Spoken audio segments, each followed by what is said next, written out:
Welcome to Dhruv study. आज 19 मार्च है। जानेंगे आज के करंट अफेयर, जॉब, एजुकेशन और इतिहास में आज के दिन की घटनाओं के बारे में।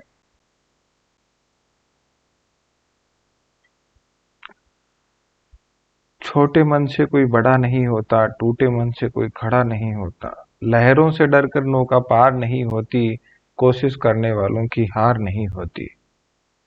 ये कविता है पूर्व प्रधानमंत्री अटल बिहारी वाजपेयी की। आज इनकी चर्चा इसलिए क्योंकि अटल बिहारी वाजपेयी 3 बार प्रधानमंत्री बने और आज ही के दिन 19 मार्च को दूसरी बार पीएम पद की शपथ ली सन 1998 में। -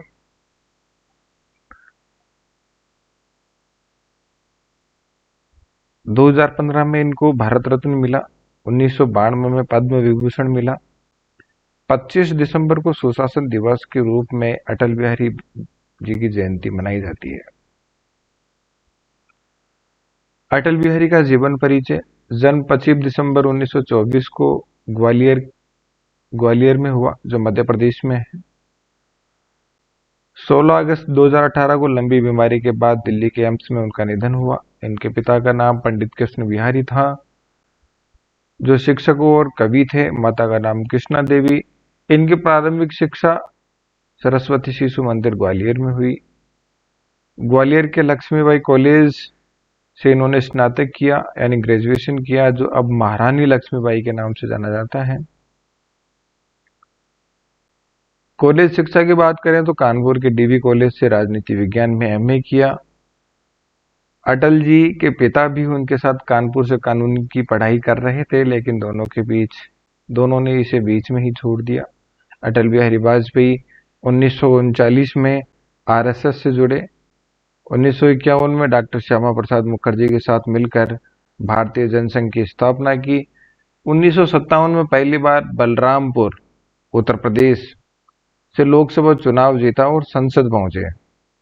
इसके बाद 1975, जो एक काला अध्याय है, इंदिरा गांधी द्वारा लगाए गए आपातकाल के दौरान अटल बिहारी वाजपेयी को 19 महीनों तक जेल में रहना पड़ा। आपातकाल हटने के बाद 1977 में जनता पार्टी की सरकार बनी, जिसमें वे विदेश मंत्री बने। 1980 में भारतीय जनता पार्टी की स्थापना हुई और वो इसके पहले राष्ट्रीय अध्यक्ष बने। अब प्रधानमंत्री के दौर की बात, तो पहली बार प्रधानमंत्री बने 16 मई 1996 को। यह कार्यकाल इनका 13 दिन का था, पर सरकार समर्थन नहीं मिलने के कारण 13 दिन में ही सरकार इनकी गिर गई।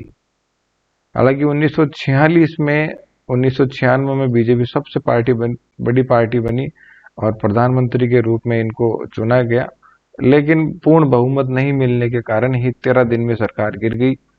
दूसरी बार 1998 को प्रधानमंत्री बने और ये कार्यकाल 1 साल तक चला। 1998 में एनडीए, राष्ट्रीय जनतांत्रिक गठबंधन के समर्थन से दोबारा प्रधानमंत्री बने। इस दौरान भारत ने पोखरण 2 परमाणु परीक्षण 1998 में किया, जिससे भारत का एक परमाणु शक्ति संपन्न राष्ट्र बन गया। लाहौर बस यात्रा 1999 के जरिए भारत पाक संबंध सुधारने की कोशिश की, लेकिन पाकिस्तान ने कारगिल युद्ध छेड़ दिया। 1999 के दौरान हुए कारगिल युद्ध के दौरान ऑपरेशन विजय चलाकर कारगिल की पहाड़ियों से पाकिस्तानी सेना को खदेड़ा। भारत सेना ने पाकिस्तान को करारी शिकस्त दी। ये दूसरी बार प्रधानमंत्री रहते समय उनकी उपलब्धियां हैं। तीसरी बार प्रधानमंत्री 1999 में बने। ये कार्यकाल इन्होंने पूरा किया।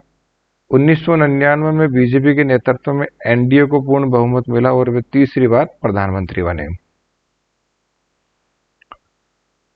जॉब एजुकेशन की बात करेंगे। चतुर्थ श्रेणी कर्मचारी की 52,453 पदों पर भर्ती है। 10वीं पास योग्यता।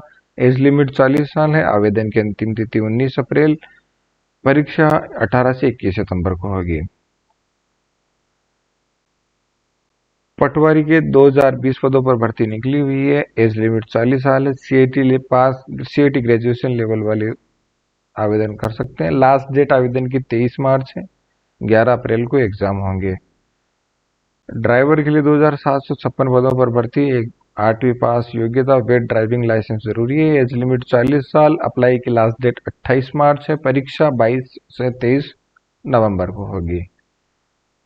एनएचएम और एमईएस के 13,398 पदों पर भर्ती निकली हुई है, आवेदन की लास्ट डेट 19 मार्च है।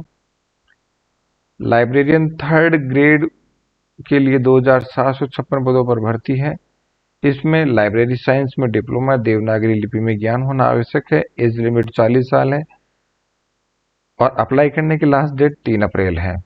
असिस्टेंट इंजीनियर के 1,057 पदों पर भर्ती है, बीई बीटेक होना जरूरी है, एज लिमिट 40 साल, आवेदन की अंतिम तिथि 22 सितंबर है।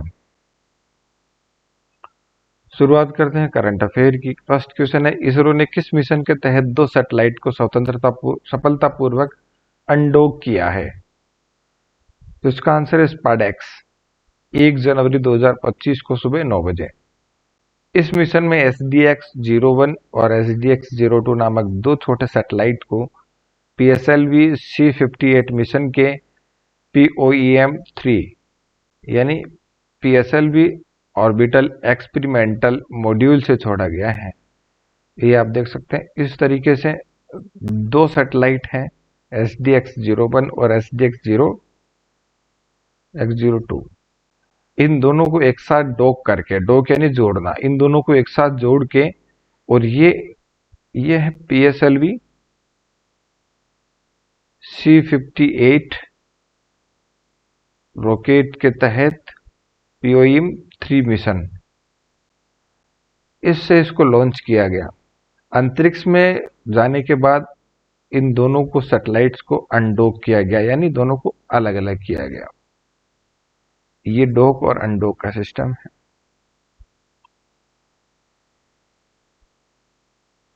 इसरो यानी भारतीय अंतरिक्ष अनुसंधान संगठन का स्पाडेक्स यानी space docking experiment mission Bharat का पहला सैटेलाइट डॉकिंग और अनडॉकिंग मिशन है। पहले दोनों सैटेलाइट्स को डॉक किया गया यानी जोड़ा गया, फिर अंतरिक्ष में सफलतापूर्वक अनडॉक यानी अलग किया गया। सफल डॉकिंग के साथ अमेरिका, रूस और चीन के बाद अंतरिक्ष में सफल डॉकिंग करने वाला भारत चौथा देश बन गया है। इसरो भारत की राष्ट्रीय अंतरिक्ष एजेंसी है जो अंतरिक्ष विभाग डिपार्टमेंट ऑफ स्पेस के अधीन कार्य करता है। इसका मुख्यालय कर्नाटक के बेंगलुरु में है। इसरो के गठन की बात करें तो स्थापना 1969 में डॉक्टर विक्रम साराभाई द्वारा की गई। 1962 तक ये संगठन भारतीय राष्ट्रीय अंतरिक्ष अनुसंधान समिति इनकोस्पार के नाम से जाना जाता था।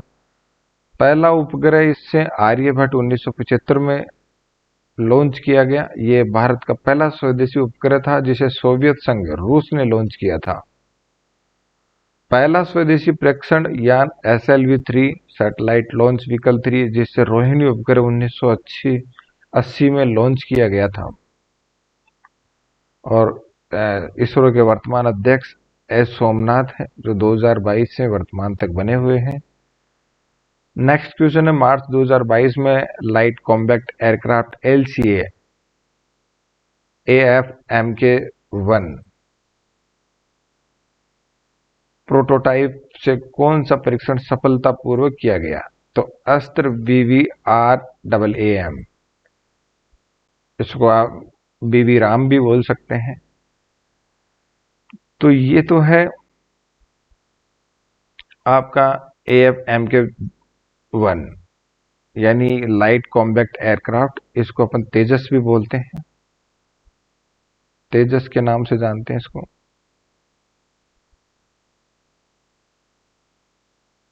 तेजस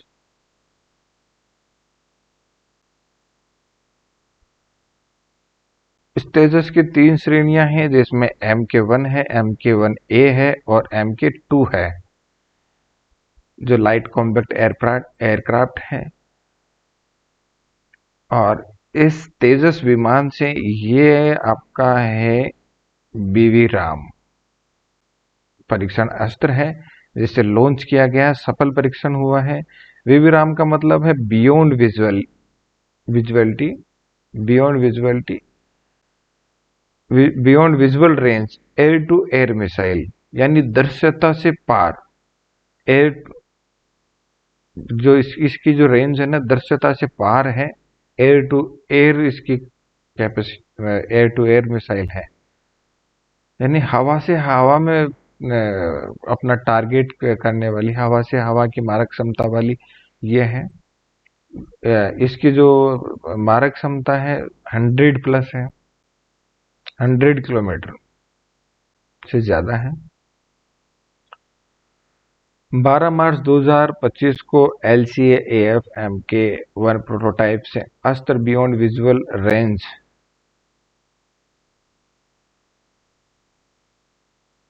एयर टू एयर मिसाइल विविराम का सफल परीक्षण किया गया, जिसे DRDO यानी defence research and development organisation ने विकसित किया, और निर्माण इसका भारत डायनामिक्स लिमिटेड BDL द्वारा किया गया, जो भारत सरकार का ही एक इकाई, भारत सरकार की ही इकाई है और रक्षा मंत्रालय के अधीन काम करती है।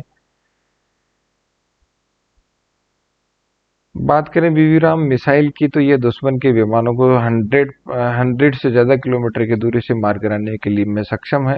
Light combat aircraft LCA-AF MK-1 भारतीय वायुसेना के लिए हिंदुस्तान एरोनॉटिक्स लिमिटेड HAL द्वारा विकसित किया गया यह विदेशी लड़ाकू विमान फाइटर जेट है। HAL भी भारत सरकार की इकाई है, एक उत्पादन इकाई है जो रक्षा मंत्रालय के अधीन काम करती है।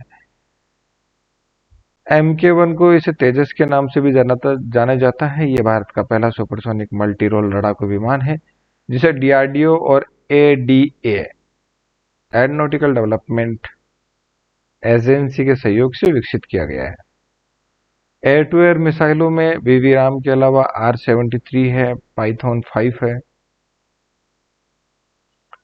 DRDO के बारे में जान लेते हैं। दो मुख्य संगठन भारत सरकार के हैं, जिसमें इसरो है जो स्पेस के क्षेत्र में काम करता है, जो DRDO है ये डिफेंस के क्षेत्र में काम करता है। DRDO की फुल फॉर्म है defence research and development organisation, यानी रक्षा अनुसंधान एवं विकास संगठन। इसकी स्थापना 1958 में हुई। मुख्यालय इसका भारत दिल्ली में है, और ये इसका जो मंत्रालय है रक्षा मंत्रालय के अधीन ये काम करता है। वर्तमान अध्यक्ष इसके समीर वी कामत है।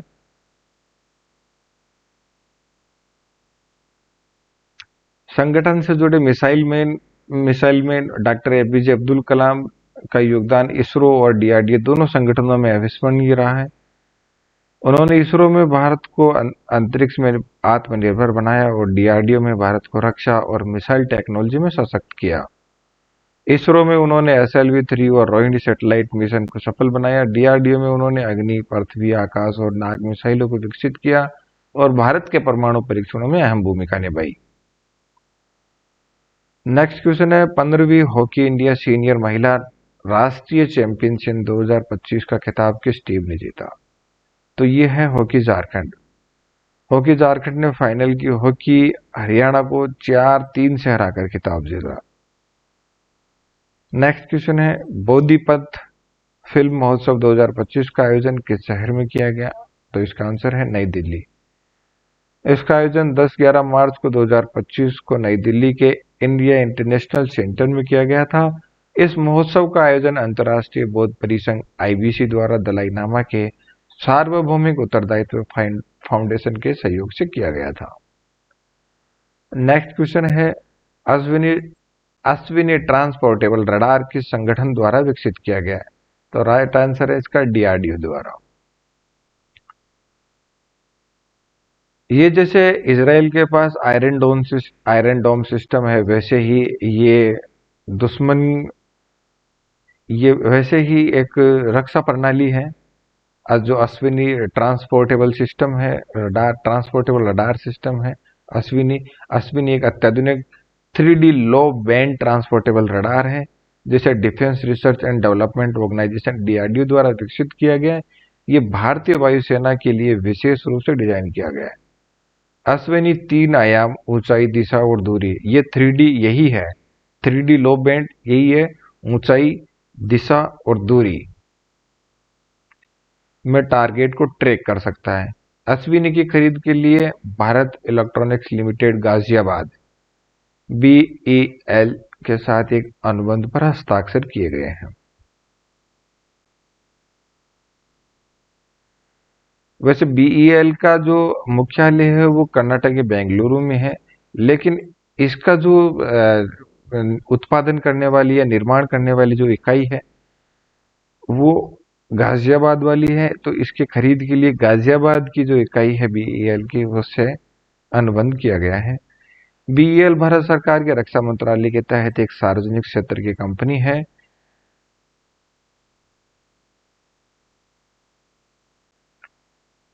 जो रक्षा क्षेत्र में इलेक्ट्रॉनिक्स उपकरणों के अनुसंधान, विकास और उत्पादन में कार्यरत है। इसकी स्थापना 1954 में की गई थी और इसका मुख्यालय बेंगलुरु के कर्नाटक में है। भारत सरकार के रक्षा मंत्रालय के अधीन रक्षा उत्पादन इकाइयां हैं, जिसमें बीईएल है, एचएएल है, बीडीएल है। ये इन तीनों के बारे में अपन पढ़ चुके हैं, पीछे पीछे डिस्कस कर चुके हैं। तो बीईएल हो तो भारत इलेक्ट्रॉनिक्स लिमिटेड, और एचएएल है हिंदुस्तान एरोनॉटिक्स लिमिटेड, और बीडीएल है भारत डायनेमिक्स लिमिटेड। अब एचएएल की अपन ने हाल ही में बात की है, जिसने रडार सिस्टम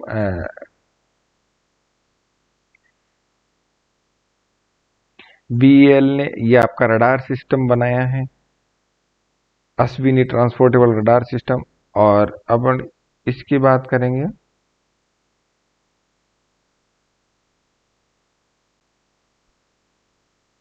ये है एचएएल।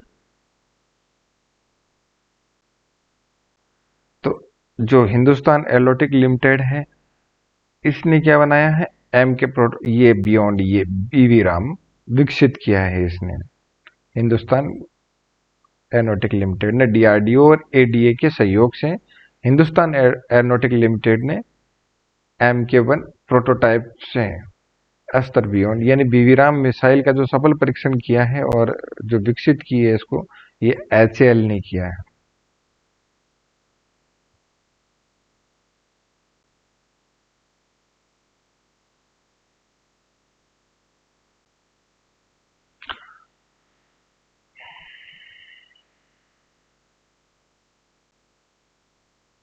सॉरी, इसमें ऐसा है, जो तेजस विमान है, तेजस विमान को ये एरोनॉटिक्स से संबंधित है। तो इसको जो विकास विकसित करने वाली जो उत्पादन इकाई है वो एरोनॉटिक्स लिमिटेड एचएएल है। और ये जो मिसाइल है बीवी राम, तो एयर टू एयर वाली है, इसका निर्माण करने वाली कंपनी है डायनामिक्स लिमिटेड यानी बीडीएल। और इसको विकसित किसने किया है, ये विकसित किया है डीआरडीओ ने। तो एक बार दोबारा से समझ लेते हैं, जो MK1 जो तेजस विमान है, इसको एचएएल ने हिंदुस्तान एरोनॉटिक लिमिटेड ने, क्योंकि ये एरोनॉटिक से संबंधित है, तो हिंदुस्तान एरोनॉटिक लिमिटेड ने इसको विकसित किया डीआरडीओ और एडीए के साथ मिलकर। अब बात करते हैं मिसाइल की, बात करते हैं तो मिसाइल इसमें आ गई, डायनेमिक्स में आ गई। तो डायनेमिक्स का निर्माण किस कंपनी को दिया जाता है भारत सरकार द्वारा, बीडीएल को, यानी भारत डायनेमिक्स लिमिटेड ने इस मिसाइल का निर्माण किया है। वहीं बात करें इसकी ट्रांसपोर्टेबल रडार सिस्टम, तो इसका निर्माण किसने किया है, भारत इलेक्ट्रॉनिक्स लिमिटेड ने। हालांकि भारत सरकार अपने जो सरकारी इकाइयां हैं, रक्षा इकाइयां हैं, इनके अलावा की निजी कंपनियों को भी ये टेंडर दे सकती है।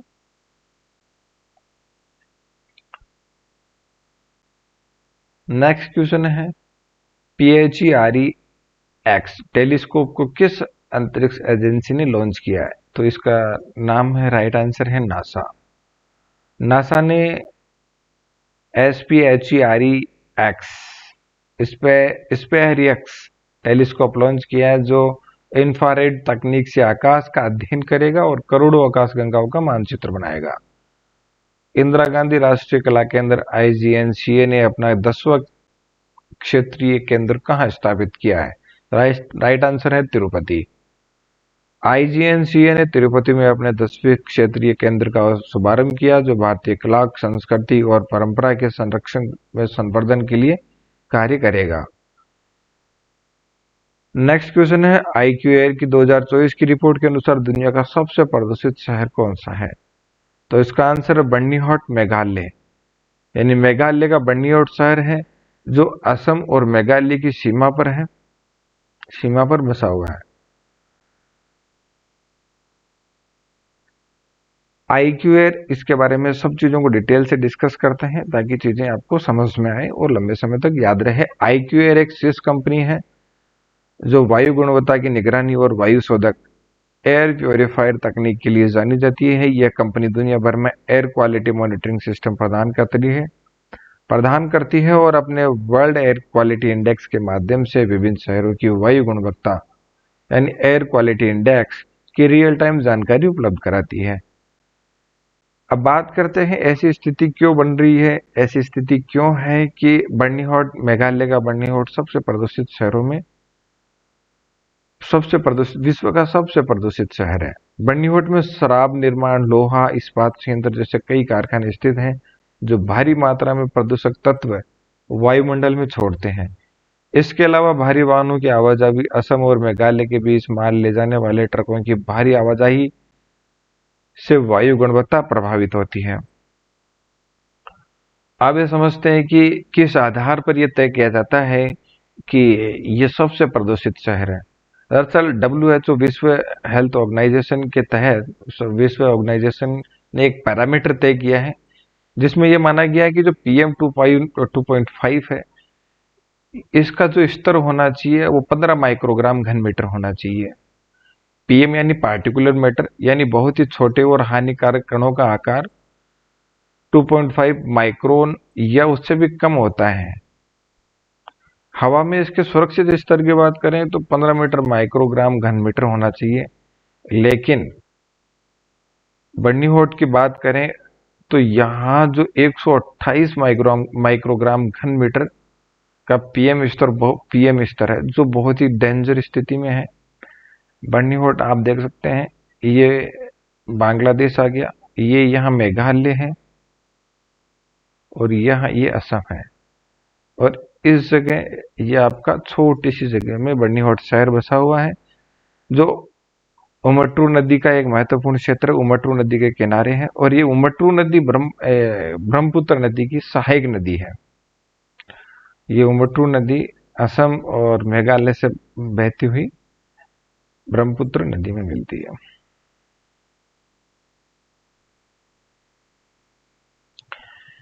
नेक्स्ट क्वेश्चन है, मध्य प्रदेश के किन ऐतिहासिक धरोहरों को यूनेस्को की अस्थायी सूची में शामिल किया गया? यानी टेंटेटिव लिस्ट में जो शामिल की गई धरोहर यूनेस्को के तहत जो टेंटेटिव लिस्ट है उसमें MP के कौन कौन से स्थलों को शामिल किया गया है? तो इसका आंसर है सम्राट अशोक के शिलालेख, 64 योगिनी मंदिर, गुप्तकालीन मंदिर, बुंदेला शासकों के किले महल। राजस्थान की बात करें तो एग्जाम के प्रोस्पेक्ट से राजस्थान की बात करें तो राजस्थान के 8 स्थल यूनेस्को की सूची में शामिल हैं। इसमें 6 किले हैं, एक शहर है और एक प्राकृतिक स्थल है। शहर में जयपुर शहर को यूनेस्को वर्ल्ड हेरिटेज सिटी का दर्जा मिला है। वहीं प्राकृतिक स्थल की बात करें तो केवला देवी राष्ट्रीय उद्यान है। राजस्थान में सबसे पहले 1985 में केवला देवी राष्ट्रीय उद्यान को यूनेस्को की सूची में शामिल किया गया। इससे पहले भरतपुर गण पक्षी अभ्यारण्य के नाम से जाना जाता था। यह यूनेस्को की विश्व धरोहर सूची में 1985 में शामिल हुआ। इसके बाद 2013 में राजस्थान के 6 किले यूनेस्को की सूची में जोड़े गए, जिसमें चित्तौड़गढ़ किला है जो चित्तौड़ में है, कुंभलगढ़ किला जो राजसमंद में है, रणथंभौर किला जो सवाई माधोपुर में है, गागरोन किला जो झालावाड़ में है, आमेर का किला जो जयपुर में है और जैसलमेर किला जो जैसलमेर में है। 2019 में जयपुर शहर को हेरिटेज सिटी का दर्जा दिया गया, यूनेस्को वर्ल्ड हेरिटेज सिटी का दर्जा दिया गया। यह जयपुर की नियोजित बसावट, वास्तुकला और ऐतिहासिक स्थलों के कारण इसे मान्यता मिली है। नेक्स्ट क्वेश्चन है, कांगेर घाटी राष्ट्रीय उद्यान को हाल ही में यूनेस्को विश्व धरोहर अस्थायी सूची में शामिल किया गया है। यह किस राज्य में स्थित है? उसका राइट आंसर है छत्तीसगढ़। बस्तर जिले में स्थित कांगेर घाटी राष्ट्रीय उद्यान छत्तीसगढ़ का पहला स्थल है जिसे यूनेस्को विश्व धरोहर की अस्थायी सूची में शामिल किया गया है। यूनेस्को की बात करें तो भारत 1946 में यूनेस्को का सदस्य बना। यूनेस्को का पूरा नाम है United Nation Educational, Scientific and Cultural Organisation, यानी संयुक्त राष्ट्र शैक्षिक, वैज्ञानिक और सांस्कृतिक संगठन। इसकी स्थापना 16 नवंबर 1945 को हुई। भारत इसका सदस्य 1946 में बना। इसका मुख्यालय फ्रांस के पेरिस में है। फ्रांस की राजधानी पेरिस है जहां इसका मुख्यालय है। इसके सदस्य देश यूनेस्को में 194 देश सदस्य हैं और 12 सहयोगी इसके सदस्य हैं। तो आज की वीडियो में इतना ही। वीडियो अगर आपको अच्छा लगा है तो कमेंट करें, लाइक करें, शेयर करें। अगर किसी भी टॉपिक पे आप ये चाहते हैं कि इस पे एक विस्तार से वीडियो बनाया जाए तो आप हमें कमेंट बॉक्स में बता सकते हैं। Thank you. जय हिंद।